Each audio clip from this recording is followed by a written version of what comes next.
Hello everyone. आज के class में हम जानेंगे कि कोरोना वायरस हमारे बॉडी के अंदर कैसे वर्क करता है।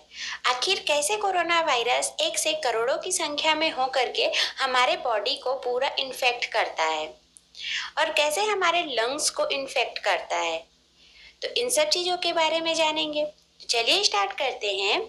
आप लोग को पहले से ही पता होगा, पिछले क्लास में आपको बताई थी कि जो कोरोना वायरस है, ये कोरोना वायरस 2003 में ही कहाँ से, जो सार्स कोरोना वायरस है वो 2003 में ही चाइना से आया था। और ये किसके द्वारा लाया गया था?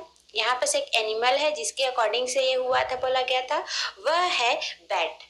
ऑलराइट, ये तो 2003 में सार्स वायरस चाइना से ही आया था बैट के द्वारा।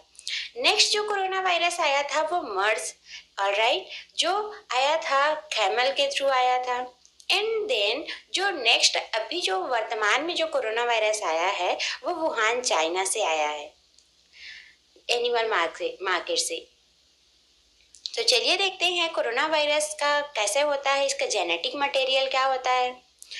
तो जो कोरोना वायरस होता है इसके अलग अलग पार्ट रहते हैं और इसके अंदर के पार्ट में देखेंगे तो जो वायरल जेनेटिक मटेरियल्स रहते हैं जिसमें आरएनए होता है, इसके ऊपर में प्रोटीन सेल्स रहता है जो बहुत ज़्यादा टफ रहता है, प्लस उसके ऊपर में एक और एनवलप रहता है जो उस वायरस को, उसके आरएनए को इम्प्रूव करने के लिए प्लस उसको बाहरी आघातों से बचाने के हेल्प करता है। इसके ऊपर में जो छोटे छोटे कांटेदार नुमा पाया जाता है संरचना, वह कहलाता है प्रोटीन, स्पाइक प्रोटीन कहलाता है। ये जो स्पाइक प्रोटीन होता है ये क्या करता है, तो इसी स्पाइक प्रोटीन के कारण ये जो कोरोना वायरस है वो अमेजिंग है। कैसे? क्योंकि जब भी हम कभी खांसते या छींकते हैं तो जो कोरोना वायरस के जो ड्रॉपलेट्स रहते हैं वो कोरोना वायरस उस ड्रॉपलेट्स में जाकर बैठ जाते हैं और कोई दूसरे इंसान के अंदर एंटर करते हैं। ये एंटर करते हैं तो सबसे पहले कहाँ एंटर करेंगे? हमारे नोज के थ्रू, हमारे थ्रोट के थ्रू, ये सभी हमारे सेल्स में जाते हैं। कहाँ पे? लंग्स के सेल्स में। अब यहाँ पर एक ये क्वेश्चन बनता है कि जो ये कोरोना वायरस है ये हमारे लंग्स को ही क्यों इन्फेक्ट करता है? हमारे हाथ में, हमारे पैर में, यहाँ पर को क्यों इन्फेक्ट नहीं करता? That's really good question. But हाँ, यहाँ पे ये बताया जाता है कि जो ये कोरोना वायरस है इसमें क्या होता है, स्पाइक प्रोटीन पाया जाता है।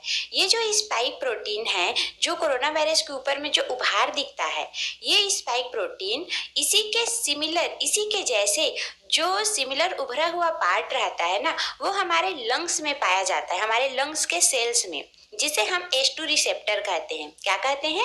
H2 receptor. हमारे बॉडी के और कहीं बस ये नहीं पाया जाता, ये हमारे लंग्स के सेल्स में ही, जो बॉर्डर लाइन रहता है ना हमारे लंग्स के सेल्स के, वहीं बस पाया जाता है ये H2 रिसेप्टर। और ये जो कोरोना वायरस का जो ये स्पाइक प्रोटीन है वो हमारे लंग्स के जो H2 रिसेप्टर है उससे जाकर कनेक्ट होता है और हमारे जो लंग्स के जो सेल है उसके अंदर में क्या कर देता है, एंटर कर जाता है। और क्या होता है, ये जैसे ही हमारे लंग्स के सेल के जो H2 रिसेप्टर से कनेक्ट होकर के एक ताला चाबी के रूप में काम करता है और इसी तरह ये हमारे सेल्स में एंटर कर जाता है। और जैसे ही ये वायरस हमारे लंग्स के जो स्मॉल स्मॉल सेल्स रहते हैं वहाँ पे एंटर करता है तो उस सेल्स को क्या कर लेता है, हाईजैक कर लेता है। मतलब कि उस सेल्स में घुस करके ये बोलता है कि अब आप लोग अपना काम बंद करो, अब जो मैं बोल रहा हूँ वो करो। और क्या बोलता है कि अपने ही अकॉर्डिंग मेरे जैसे और बहुत सारे जो कोरोना वायरसेस हैं उसका स्पाइक प्रोटीन बनाओ और बहुत सारे छोटे छोटे प्रोटीन बनाते जाओ। ये क्या करता है, राइबोसोम को जा करके कहता है कि मेरे पास आओ और मैं जो बोल रहा हूँ वो करो, आप प्रोटीन बनाते जाओ, मेरे लिए स्पाइक प्रोटीन बनाते जाओ। इस तरह क्या करता है, जो सेल है जहाँ पर कोरोना वायरस घुसा रहता है वो क्या करता है, प्रोटीन बनाना स्टार्ट करता है। और उसी के जैसे और बहुत सारे स्पाइक प्रोटीन के साथ साथ जो कोरोना वायरस के जो बहुत सारे मल्टीपल है ये बनाना शुरू कर देता है। और इस तरह क्या होता है, हमारे बॉडी में जो लंग्स में गया हुआ जो कोरोना वायरस होता है वो एक कोरोना वायरस से और बहुत सारे कोरोना वायरस बनना स्टार्ट हो जाते हैं। और इस तरह ये हमारे पूरे बॉडी में जाकर के क्या करते हैं, पूरे हमारे लंग्स को क्या कर देते हैं, इन्फेक्ट कर देते हैं।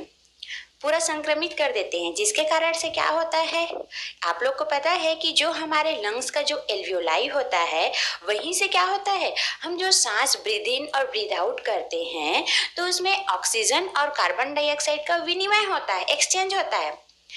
क्या होता है, जब हम ऑक्सीजन अंदर लेते हैं तो क्या होता है, जो एल्वियोलाई के ऊपर में पाया जाने वाला जो कैपिलरीज होता है, उसी के थ्रू ऑक्सीजन हमारे पूरे कैपिलरीज के थ्रू हमारे पूरे बॉडी में जाता है, और पूरे बॉडी से कार्बन डाइऑक्साइड को वही कैपिलरी ला करके एल्वियोलाई में छोड़ देता है। जब कोरोना वायरस हमारे बॉडी में एंटर करता है तो यहीं पर उसको इन्फेक्ट करता है, और जैसे इन्फेक्ट होता है तो हमारा बॉडी एंटीबॉडी बनाना स्टार्ट करता है, जिसके कारण से म्यूकस बनना स्टार्ट होता है, और हमारा जो एल्वियोलाई है वहाँ पर बहुत ज़्यादा म्यूकस आ जाता है, जिसके कारण से हमें सांस लेने में प्रॉब्लम होता है, ऑक्सीजन और कार्बन डाइऑक्साइड का विनिमय ठीक से नहीं हो पाता, इसी को तो निमोनिया बोलते हैं, है ना। तो इसी के कारण से क्या होता है, हार्ट में प्रॉब्लम भी होता है, हमारे क्या बोलते हैं लंग्स में प्रॉब्लम होता है, वेंटिलेटर की जरूरत पड़ती है, ऑलराइट। तो ये होता है। नेक्स्ट क्लास में हम लोग जानेंगे कि वैक्सीन जब हम लगाते हैं या फिर हमारे बॉडी में इस कोरोना वायरस को लेकर के कैसे एंटीबॉडी बनता है, और ये एंटीबॉडी कैसे उस कोरोना वायरस को किल करता है, इन सब चीज़ों के बारे में हम लोग जानेंगे नेक्स्ट क्लास में। आज इस क्लास में हम लोगों ने जाना कि कोरोना वायरस आखिर हमारे बॉडी के अंदर एंटर कैसे करता है, और कैसे वो बहुत सारे मल्टीपल हो करके हमारे बॉडी को, हमारे जो लंग्स है उसको इन्फेक्ट करता है। तो चलिए देखते हैं नेक्स्ट क्लास में कि जो ये कोरोना वायरस हमारे बॉडी के अंदर गया है, अब उसको कैसे किल किया जाए, कैसे किल करता है हमारा बॉडी एंटीबॉडी तैयार करके, और जो वैक्सीन है आखिर कैसे वर्क करता है, इसको नेक्स्ट क्लास में देखेंगे। टिल देन आप लोग हमेशा हैप्पी रहिएगा। So keep smile, bye bye.